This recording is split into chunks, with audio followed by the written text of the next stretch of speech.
Welcome back. Monday we told you Macon's Planning and Zoning Board said an Ingleside bar can stay open for now without changes for at least another month. Board members said the Society Garden failed to follow rules set in 2017. Yeah, those rules back then said the bar had permission for 50 outside seats and monthly concerts. Well, they've been hugely successful.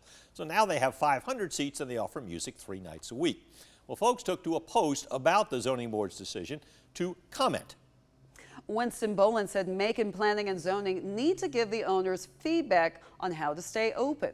Bruce says he hopes they can work it all out. He says it's the best place to gather and listen to great music. Bert is concerned about folks who live near the bar and how it affects them. And Peggy Burns says she's within walking distance and she says it's not a bother at all.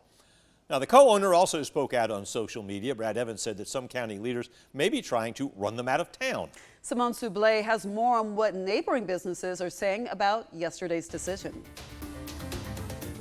According to the Macon-Bibb County Planning and Zoning Board, the Society Garden violates zoning restrictions and occupancy guidelines. However, many in the area say that this is a staple to the Ingleside Village, and they're leaning on their community and neighboring businesses for continued support. I can't imagine Macon without it. The Bibb County Board said the Society Garden in Ingleside Village is getting bigger, louder, and later than the ordinance permits. But some neighboring businesses say they don't mind. I think that it would be such a loss to this community. Adriana Horton owns O'Honey Baking Company right next door. She said she's had friends get married at the Society Garden. She's seen lots of bands make their debut, and it's her son's favorite place. Society Garden is a staple for our community. You know, like having a place to go when it's nice and sunny outside. You can go, you can hang out with your friends, you can bring your kids, and they're safe. Jennifer Semmelink says their live music is the reason she came to check out the rest of Ingleside Village. They're a very popular location.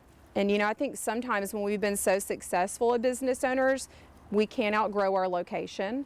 And I think that's kind of a balancing act that is going on for them. She says the bar is suffering growing pains, so the community should be more collaborative and supportive. Trying to really collaborate with our local and small business owners especially, and just trying to figure out what we can do to still keep them as a business, but also be mindful of certain ordinances. And I think the business owners here are really on board for that. In Macon, Simone Soublé, 13 WMAZ News.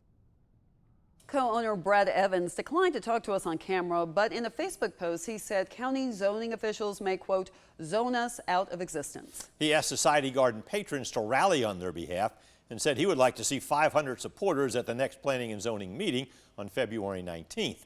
He also says if Macon doesn't want his business, he may take it to Houston County.